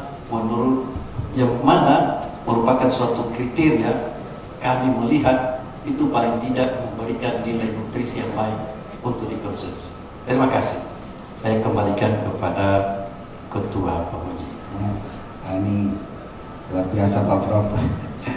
Ya, saya harus memang berpikir sejenak ya Pak Prof. Luar biasa Pak Prof. Terima kasih pertanyaannya Pak Prof. Yang pertama saya jawab dulu Pak Prof ya. Yang terakhir pertanyaan Pak Prof dari tampilan yang muncul. Jadi menurut hemat saya yang mana terbaik dari hasil penelitian ini adalah ini yang pertama Pak Prof, ini adalah Meraki. Ini pertama dugaan saya adalah pulut hitam. Nah ternyata setelah dianalisis amilopektinnya, amilosanya, patinya dan lain sebagainya, ini ternyata ini beras hitam. Jadi kalau di Cina dulu ini disembunyikan gitu ya, hanya orang bangsawan saja yang mengkonsumsi, karena di dalam ini tapi dari literatur yang saya baca Pak Prof, ini kandungan antosianinnya yang begitu tinggi. Jadi kandungan antosianin yang tinggi ini cocok sekali untuk penangkal radikal bebas kalau dikatakan demikian. Ini sangat bagus sekali dikembangkan untuk Meraki seperti itu. Yang kedua ada memang seperti Aeksi Bundong. Aeksi Bundong itu adalah beras merah yang dilepas oleh Kementerian Pertanian, dalam hal ini Balit Padi. Itu dia pulen, Prof. Jadi dia pulen. Kalau kadang-kadang kita salah kaprah kalau dia untuk penyakit gula, itu kan kandungannya gulanya tinggi. Jadi kalau Aeksi Bundong itu karena dia pulen, amilopektinnya tinggi, berarti berbahaya kita konsumsi. Nah, seperti itu. Namun di sini yang ini memang warnanya memang berbeda, cuman harus menggunakan lip color chart sebenarnya kalau untuk menjawab pertanyaan Pak Prof ini. Itu harus menggunakan, baru bisa kita tentukan apakah dia merah atau, mohon maaf saya tidak ukur kemerahannya, ini harus menggunakan LCC. Jadi dari pengalaman saya dari penelitian ini, dimana kalau dia tidak kulit padi berasnya itu tidak terlalu terkupas, itu jauh lebih bagus dibandingkan dengan beras yang betul-betul dikupas. Nah, seperti itu. Nah, sehingga ini karena ini ditumbuk, ini memang tampilannya sangat bagus sekali, yaitu menurut saya rekomendasikan seperti apa hasil temuan yang terbaik, ada 5 yang terbaik memang, tapi ini adalah yang spesifik Sulawesi Tengah. Ternyata kita punya beras merah seperti itu. Nah ini untuk menjawab yang kedua, pendekatan apa yang teknologi apa yang dilakukan untuk saya rasa yang paling tepat yang ada peluangnya adalah breeding, Prof. yang kedua pertanyaan Pak Prof. Jadi breeding bagaimana? Salah satunya kita memperkaya lagi kandungan apa yang harus ada di dalamnya ini, seperti itu. Kalau untuk beras merah. Kemudian kalau untuk produksi, bisa saja produksinya tinggi namun tidak tahan terhadap hama dan penyakit. Jadi kita harus kawinkan lagi dengan beberapa galur yang tahan terhadap penyakit. Jadi peluang yang kedua itu adalah breeding. Yang jawaban pertama, apa yang bisa kita lakukan dalam lingkungan karena yang tepat, peluangnya adalah bukan juga organik Prof, tapi kita benahi tanahnya Prof. Jadi kita menggunakan pupuk organik bisa untuk menyuburkan tanahnya. Nah itu peluang yang kedua dalam lingkungan, bagaimana kita menyuburkan. Yang kedua, ada penelitian yang mengatakan bahwa kita menggunakan biocat. Jadi memperbaiki tanah terlebih dahulu, kemudian biocat itu fungsinya, kebetulan ada juga penelitinya ya, dulu di Sidono beliau meneliti, Salaki ya. Jadi dari biocat itu dia mampu untuk menyerap air kok. Jadi dia mampu menyerap air, kemudian dia lepas perlahan seperti itu untuk lahan kering. Biocat itu bisa bersumber dari arang tempurung, kemudian bisa bersumber dari arang jagung, janggal jagung, itu yang pernah kami lakukan. Jadi itu peluangnya kita memperbaiki tanahnya terlebih dahulu dengan biocat sehingga carrying capacity, daya dukung lahan itu lebih bagus gitu. Itu peluangnya kira-kira yang bisa kita lakukan untuk memanipulasi lingkungan. Dalam hal ini maksud saya bagaimana kita bisa menaikkan daya dukung lahan supaya bisa mampu menopang pertumbuhan tanaman secara ideal. Kira-kira seperti itu Pak Prof. Mohon maaf atas jawaban saya Pak Prof. Saya persilakan kepada Bapak Dr. Insinyur Iskandar Latanya memberikan pertanyaan masalah saya. Bismillahirrahmanirrahim. Assalamualaikum warahmatullahi wabarakatuh. Promadi yang saya hormati, para promotor yang saya hormati, tim penguji yang juga saya sangat hormati. Promopendus, pada kesempatan ini saya ingin menyampaikan satu komentar dulu, bahwa kalau menurut saya bahwa ketika kita akan ujikan beberapa genotip pada lingkungan yang sama, menurut saya yang berpengaruh itu adalah pasti genotip, karena genotip berbeda. Tidak bisa dipungkiri bahwa itu dari mengatakan seperti itu. Kalau Bapak penjelaskan tadi bahwa pakai H2 segala macam itu, menurut saya yang sederhana pakai CRB itu. Ketika kita terapkan beberapa genotip yang berbeda pada lingkungan yang sama, misalnya pada ketinggian 800, maka yang berpengaruh adalah genotip. Itu komentar saya pertama. Yang kedua Pak Ketut, saya tertarik dengan latar belakang Bapak tentang penelitian ini, bahwasannya Bapak untuk mengembangkan fenotip padi gogo di Indonesia itu dalam rangka untuk memenuhi kebutuhan pangan, terutama beras di Indonesia. Kalau hanya sekedar untuk memenuhi kebutuhan pangan di Indonesia, menurut saya belum terlalu pas. Karena kalau kita hanya ingin memenuhi kebutuhan pangan di Indonesia, ada cara lain yang bisa kita tempuh, yaitu dengan cara impor. Itu lebih mudah dan lebih gampang. Sama dengan kalau kita lihat fenomena sekarang di kalangan ibu-ibu rumah tangga, ketika dia ingin memenuhi kebutuhan pangan rumah tangga, dia lebih senang membeli makanan di warung-warung saja. Tidak perlu beli kompor, tidak perlu beli alat masak dan segala macam, ini mudah. Dan dia bisa mengganti menu setiap saat. Nah, menurut Bapak bagaimana tentang pendapat ini? Silakan Pak. Pertanyaannya bagus Pak. Terima kasih Pak. Pertanyaannya Pak Dr. Iskandar. Jadi menurut pendapat saya juga sependapat sebenarnya, daripada susah-susah yang dibelikan murah Pak. Kita impor saja beras gitu kan Pak ya. Saya sangat sependapat sebenarnya. Tetapi dalam hal ini kita yang dituntut adalah kemandirian pangan. Jadi kemandirian pangan, kalau kita sudah mandiri pangan, sudah aman negara kita Pak. Tapi kalau kita mengandalkan impor, kita akan ketergantungan sama negara lain seperti itu. Jadi bisa saja sekarang dikasih murah, memang harga dikasih murah dengan ya negara luar begitu impor dengan nilai yang murah, tetapi Suatu saat kita akan ketergantungan.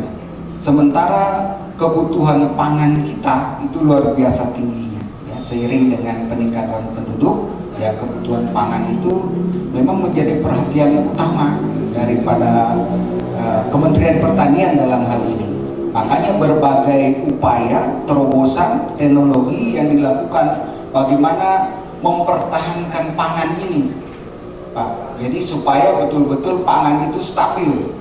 Nah, salah satu terobosan yang dilakukan selain untuk meningkatkan produktivitas melalui jarwo, tanaman jarwo super. Nah, ini pun bisa kita lakukan nanti jarwo untuk meningkatkan produktivitas pada tanaman padi gogo. Ada mulai dari karena ketahanan pangan ini takut betul terganggu, sampai Bapak Menteri mengeluarkan instruksi waktu itu, kebetulan ini melalui bagaimana kita bisa memantau keadaan pangan yang berada di Indonesia. Nah, muncullah waktu itu program yang dinamanya kalender tanam terpadu. Di dalam kalender tanam terpadu itu Bapak, itu ada informasi-informasi. Pertama, prediksi iklimnya seperti apa. Jadi petani sudah diwanti-wanti, ini demi ketahanan pangan. Apakah akan terserang penyakit tungro atau penyakit blast dan lain sebagainya, itu sudah ada di situ. Kemudian sudah ada rekomendasi dari situ. Rekomendasinya, Pak, ini petani harus menanam varietas A atau varietas B, gitu. Nah, kemudian dari segi ini ada di situ prediksi musim tanam. Jadi di situ dijelaskan di kalender tanam tersebut berdasarkan launching data dari BMKG yang menyatakan bahwa iklim saat ini bersifat normal, di atas normal atau di bawah normal. Dari situ pengumuman BMKG diteruskan lagi membuat satu kebijakan, membuat satu rekomendasi. Kalau dia di atas normal, pasti rekomendasi varietas yang ditanam itu adalah varietas-varietas yang tahan terhadap kebanjiran. Kalau dia di bawah normal, itu varietas yang dianjurkan itu adalah varietas-varietas yang tahan terhadap cekaman kekeringan, seperti itu. Nah, seperti itu sudah bisa diakses di katam.info. Itu bisa diakses. Kemudian bisa melalui SMS pula bisa didapatkan informasi itu. Nah, setelah itu ada di satu yang paling penting. Dan ini karena kegiatan ini Katam ini dari tahun 2012, Bapak. Jadi dari 2012 itu ada yang namanya standing crop.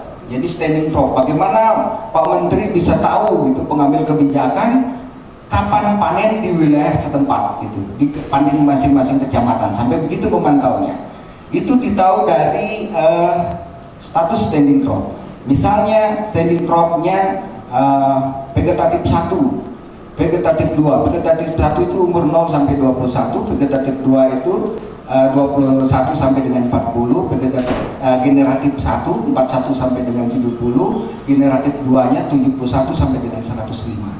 Nah, dari situ, dari standing crop itu dengan memanfaatkan data dari LAPAN waktu itu, yaitu menggunakan satelit yang digunakan satelit Citra Modis, kemudian berkembang menjadi Landsat 8. Citra Modis memoto wilayah kita ini pada satu titik itu bisa 2 kali dalam satu hari. Kemudian berkembang Landsat 8, sekarang Sentinel 1 dan Sentinel 2. Kalau Landsat 8 dia setiap 15 hari pada koordinat Sanggeng Ahmad dia memoto. Dari hasil potret tersebut kami telah melakukan verifikasi apakah yang dipoto itu tanaman padi atau tanaman lain yang menyerupai memang tebu dengan bawang. Ternyata setelah dipelajari grafiknya itu berbeda, Bapak.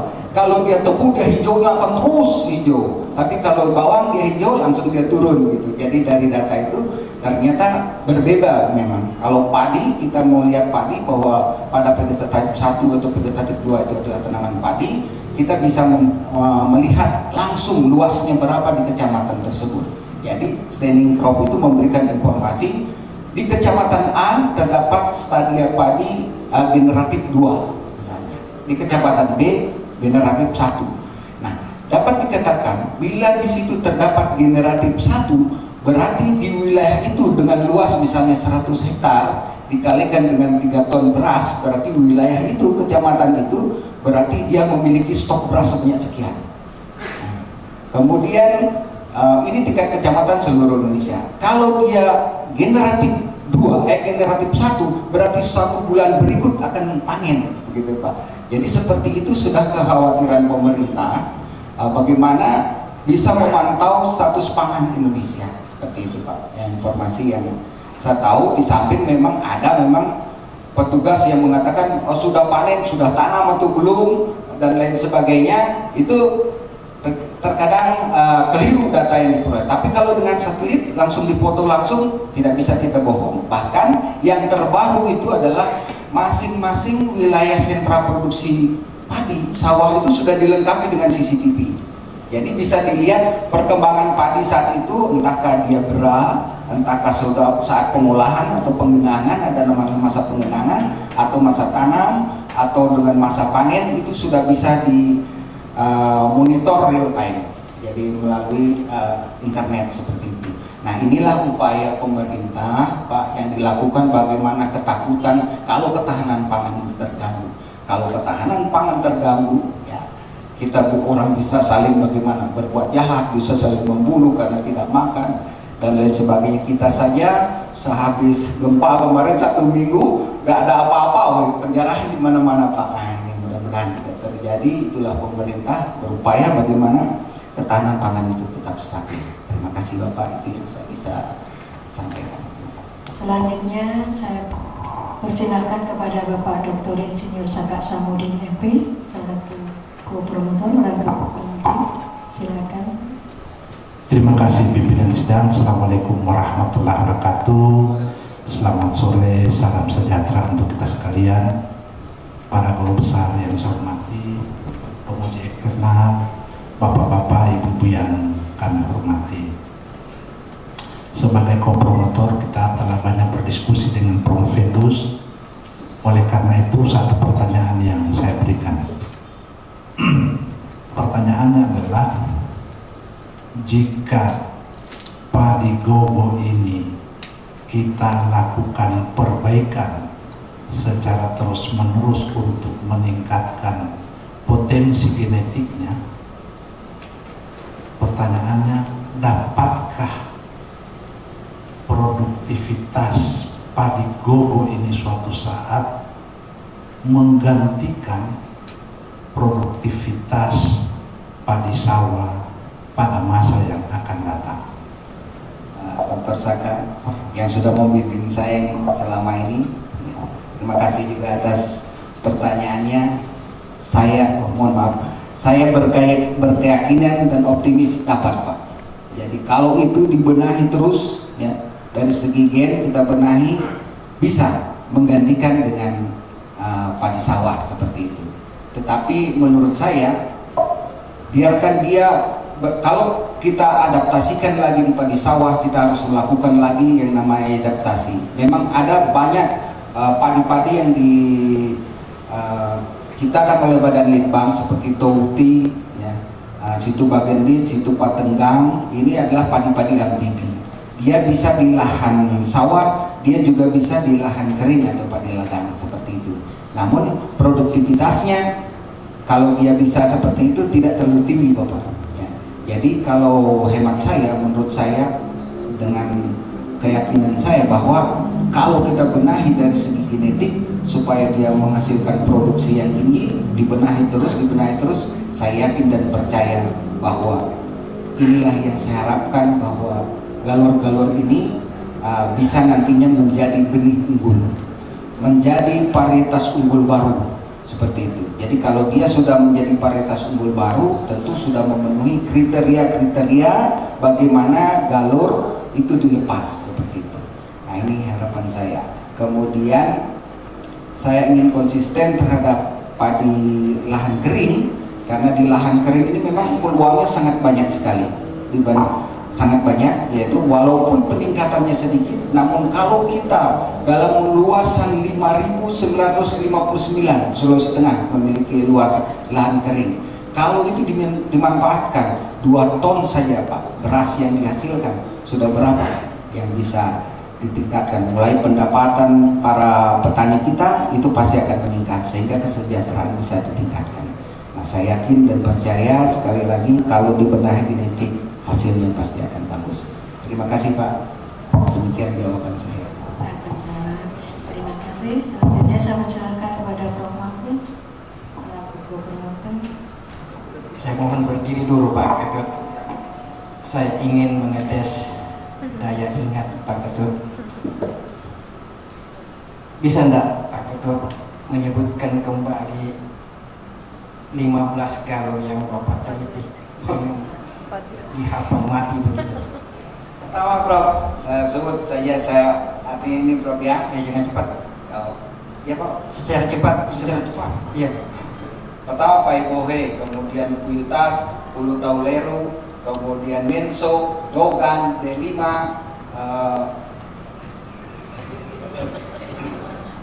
D5, Maraki, kemudian Kalendeng, kemudian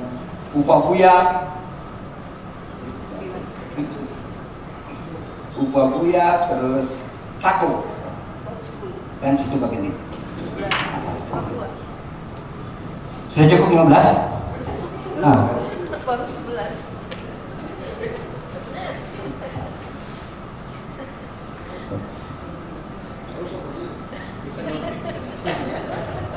Tidak, saya mau mengetes apakah kemampuan Buncaili Prof, maaf, Buncaili satu Prof. Ya, artinya apakah kemampuan Bapak sama dengan kemampuan Bupati Donggala?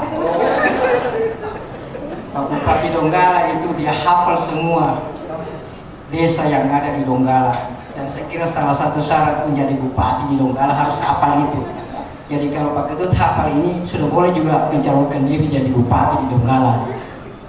Itu yang satu intermezzo Pak Ketut ya. Jadi saya tidak bertanya, saya hanya ingin mempertegas apa yang Bapak lakukan dan apa yang Pak Ketut jelaskan. Yang pertama bahwa ketahanan pangan itu sesuatu yang mutlak. Tetapi kan bukan satu-satunya padi yang menjadi harapan untuk menjadi food estate, menjadi target ketahanan pangan. Keanekaragaman makanan itu menjadi sesuatu yang penting untuk bagaimana caranya agar konsumsi beras ini bisa berkurang. Karena ya kita sama-sama tahu, kita orang pertanian, bahwa produksi padi itu adalah produksi yang sangat high cost, biayanya sangat besar dibanding dengan tanaman lainnya. Membangun irigasi saja sesuatu yang sangat mahal. Biaya dari pemerintah dan juga biaya yang diberikan nikmat oleh Allah dengan kucuran sungai dan hujan yang sangat luar biasa. Itulah yang barangkali yang perlu dipikirkan. Nah, tadi menjadi hal yang penting adalah pengembangan lahan kering, dan kita di Fakultas Pertanian juga menjadi payung penelitiannya itu kan adalah pengembangan lahan kering. Dan saya menganggap bahwa salah satu komoditi memang yang perlu mendapat perhatian adalah padi gogo, agar bisa menjadi salah satu alternatif memanfaatkan lahan kering yang ada selain jenis-jenis atau komoditi yang lain, terutama jagung, pengganti beras, katakanlah begitu. Nah, saya tertarik tadi dengan pertanyaan yang dipilih, jenis mana yang kira-kira Pak Ketut akan kembangkan. Kalau kita berpikir bisnis, sebenarnya yang paling penting itu adalah beras yang sehat, terutama para lansia. Saya dan jajaran tim penguji ini, kecuali mungkin Pak Saripudin Ende dan Prof. Zainuddin, masih bisa bebas untuk mengkonsumsi jenis apapun. Kalau saya ya jujur sudah dibatasi untuk mengkonsumsi beras. Itu sesuatu yang harus kita akui, bahwa secara alami konsumsi beras itu juga akan menurun seiring dengan pertambahan umur.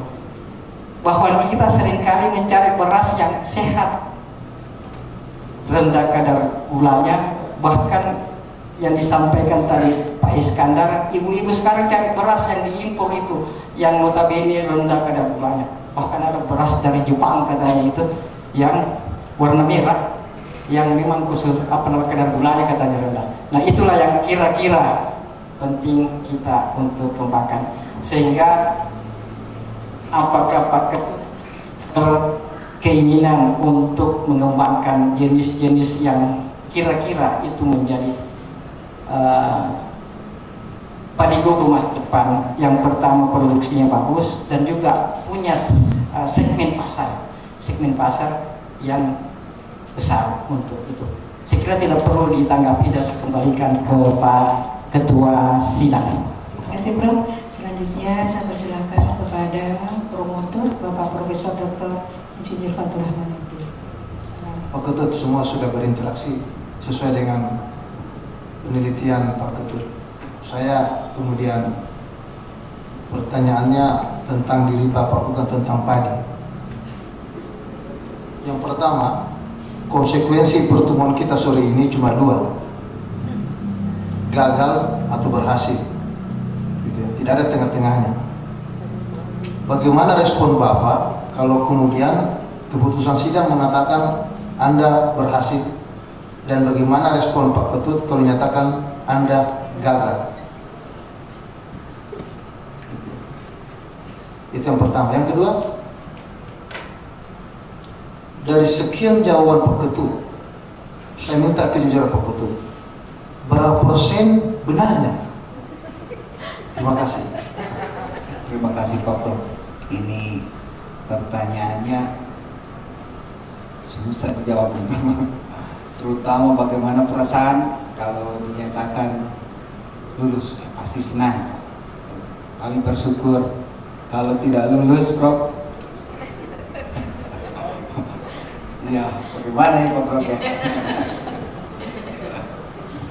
Kalau tidak lulus ya mudah-mudahan bisa lulus Prof. Mudah-mudahan bisa lulus Prof. Saya tidak berharap pada pilihan yang kedua Prof. Ya, semoga lulus Prof. Itu pertama. Kemudian berapa persen? Saya yakin-yakinnya Prof. Kebenaran ini apa yang saya dapat 100% Prof. Kalau ada lebih dari 100 saya bisa katakan lebih Prof. Cuma tidak ada, 100% adalah yang tertinggi Prof. Jadi kemurniannya, originalnya, penelitian ini, apa yang saya sampaikan memang itu yang saya temukan di lapangan. Demikian Prof. Terima kasih Pak Prof. Prof. Fathur, masih ada waktu, jadi saya beri kesempatan kepada sekretaris mungkin ada pertanyaan.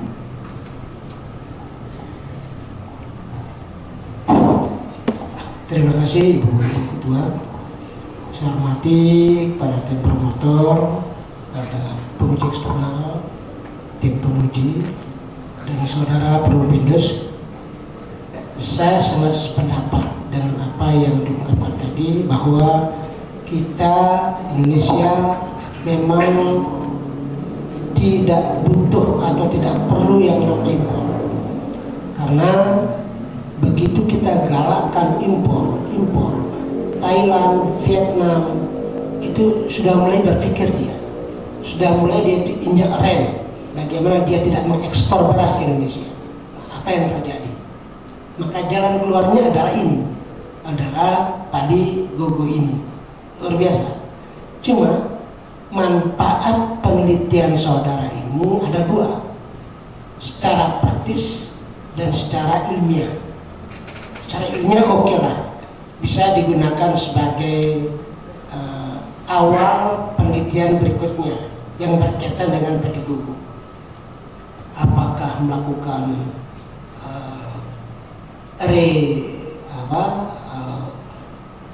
perbaikan genetik, apakah menggunakan teknologi sehingga produktivitasnya meningkat. Tapi secara praktis ditujukan kepada siapa? Kemudian bagaimana tahapannya agar inovasi ini cepat bisa diadopsi oleh si penerima inovasi. Terima kasih Pak Prof atas pertanyaannya.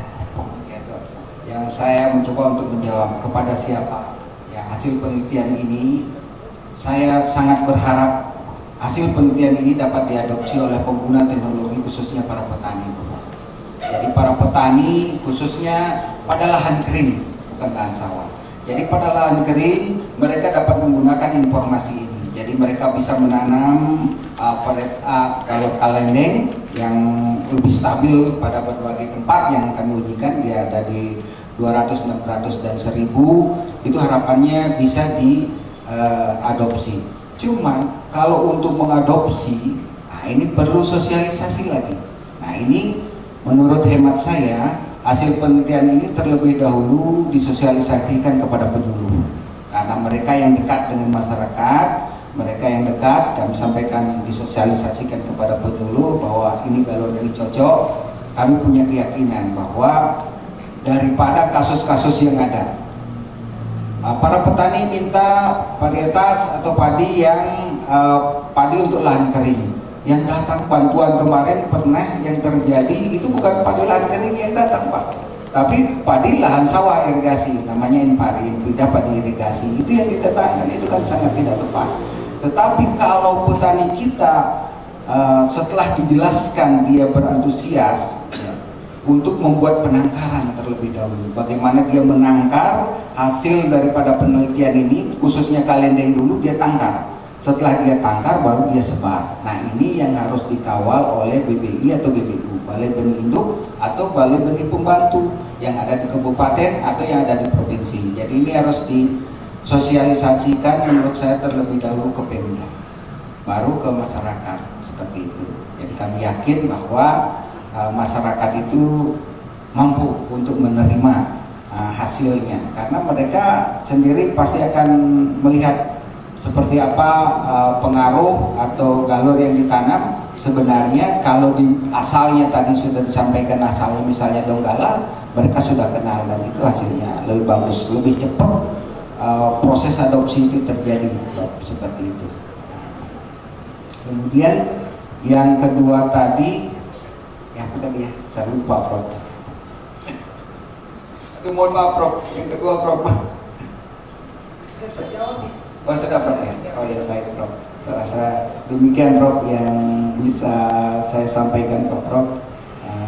Yang dapat saya mengerti seperti itu. Terima kasih, saya kembalikan sama. Ada satu pertanyaan dari saya. Baik, Assalamualaikum warahmatullahi wabarakatuh.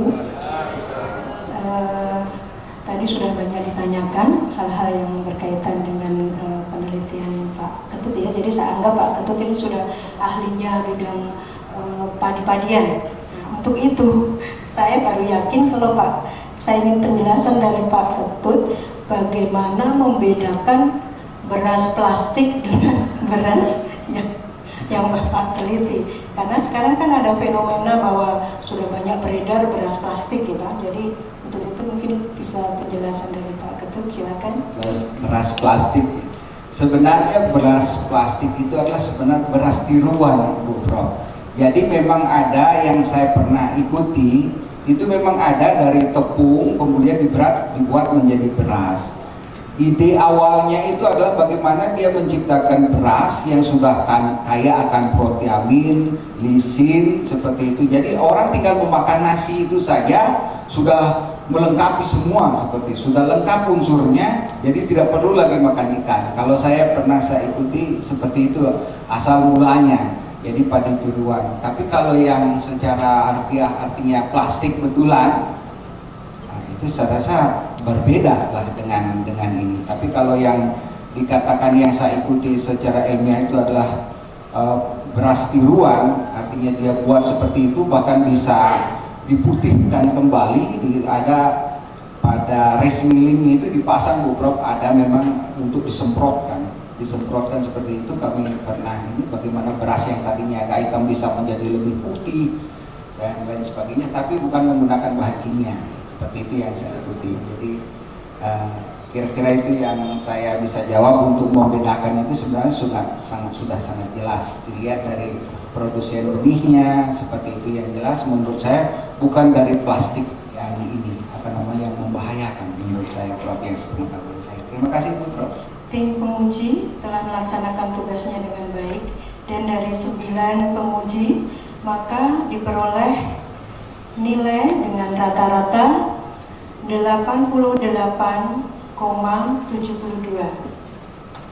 atau disetarakan dengan nilai A.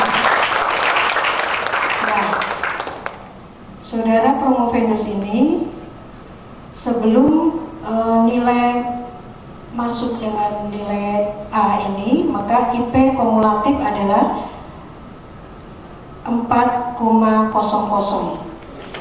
Jadi seharusnya kalau sekiranya saudara promovendus ini lama studinya tidak mencapai 7 tahun 0 bulan dan 4 hari, yang bersangkutan bisa mendapatkan pujian atau cum laude. Tapi karena waktunya sudah melewati masa studi, maka promovendus di Ketut Suwitra memperoleh predikat yudisium sangat memuaskan.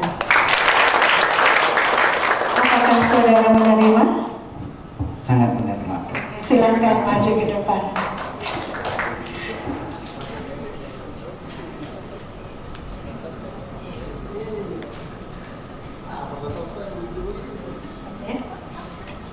Bismillahirrahmanirrahim. Saya, Ketua Panitia Ujian Doktoral, melantik Saudara I. Ketut Suwitra menjadi doktor dalam bidang ilmu pertanian, konsentrasi ilmu tanaman. Moga-moga Allah SWT menerima amalan saudara sebagai amalan jariah yang akan saudara abdikan bagi ilmu pengetahuan, nusa, bangsa, dan agama.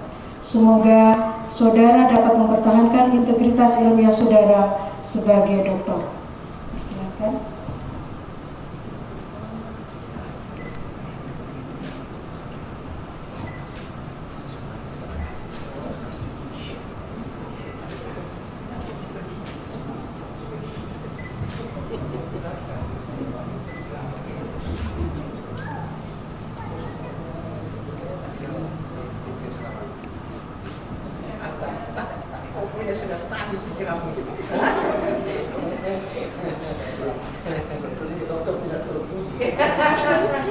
Saya persilakan Dr. I. Ketut Suwitra untuk menyampaikan ucapan terima kasih.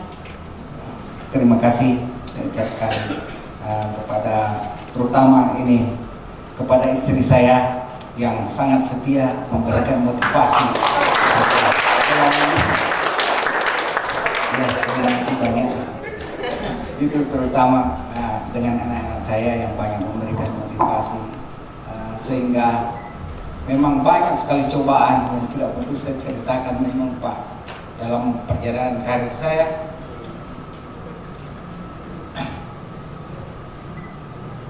Maaf Pak. Ya itulah, saya mohon maaf. Mungkin ini yang bisa saya perbuat secara maksimal. Selama saya melakukan pendidikan di Universitas Tadulako, mungkin ada hal-hal yang kurang berkenan, saya mohon maaf. Kemudian saya mengucapkan terima kasih kepada para pembimbing saya, promotor saya yang telah banyak membantu saya, Prof. Fatur, Prof. Mahfud, Pak Saka, kenal Pak Dr. Saka ya, banyak sekali membantu saya dalam penyelesaian penelitian studi saya ini yang terakhir. Kemudian saya juga ucapkan terima kasih sama tim oponennya, Prof. Ansar, Prof. Zainuddin ya. Terima kasih banyak Bapak sudah banyak memberikan masukan-masukan demi sempurnanya tulisan yang saya buat disertasi saya. Namun saya akan berusaha terus bagaimana bisa memperbaiki kekeliruan atau yang bagaimana bisa memperkaya daripada tulisan-tulisan ini. Saya akan perbaiki untuk kemudian di kemudian hari. Memang saya merasa memang semakin saya kuliah, semakin bergaul dengan Bapak, mendapatkan arahan, semakin banyak yang saya tidak tahu Bapak.